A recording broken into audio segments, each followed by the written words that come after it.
Hello, welcome back. I'm Dr. Lori Williams. Today I want to talk to you about why we lose relationships when we stop performing.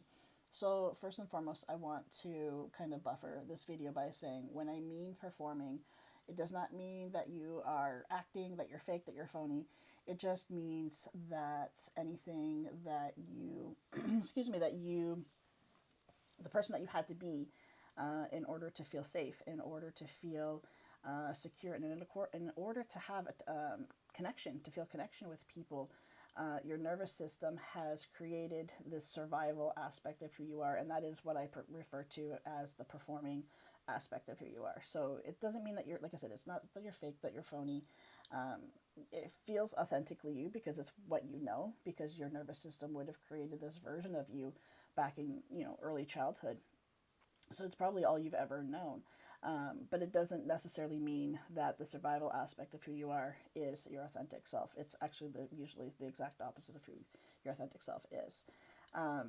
So performance is, like I was saying, the performance is the nervous system's strategy that secured things like belonging and safety, attachment, connection. You learned who to be in order to not lose the connections that you felt at the time where you were needed.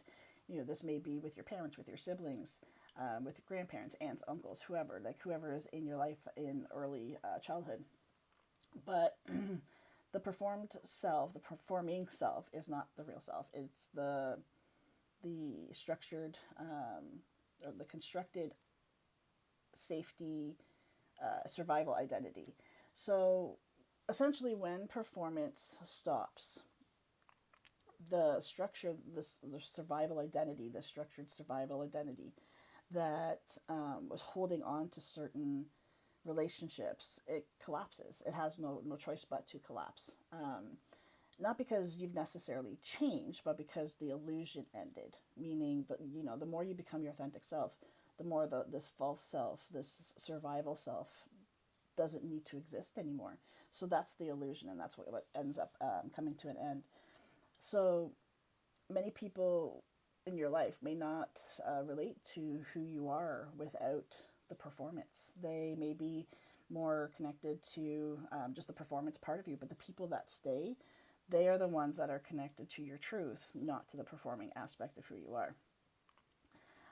When you stop abandoning yourself, the other person, when you stop abandoning yourself, you stop performing, and the other person in the relationship may experience this like a destabilization feeling, and some will leave. Some will completely leave your life.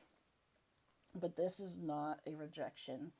This is more about the misalignment, and now it's becoming visible. So this is the point that you want. Yes, it's sad. Yes, it hurts. Yes, it's hard. Yes, you're going to grieve. All of those experiences are needed throughout this. But the point of it is to being true to your authentic self. That's what it's all about. That's what this journey is all about, essentially. So performance maintains attachment where truth is going to restructure it. And you're not going to lose people because you become less than, because you become undeserving or unworthy. You lose people because you stopped being your false self. And once your nervous system no longer performs for belonging and safety and connection, there is no return to that old identity. Once you literally strip apart this false identity, this survival identity, as I call it, when you stop performing, you can't return back to that. Because it's not authentic to who you are. This journey of being able to recognize your authentic self and being able to stop abandoning yourself and to stop living as your survival, the survival aspect of who you are, it's a beautiful process. It's very hard because we attach this to our identity, but our identity isn't actually, it's not actually true. It's just who we believe ourselves to be, but it's not authentically who we are. Thank you so much for joining me today, and I'll see you back here next time.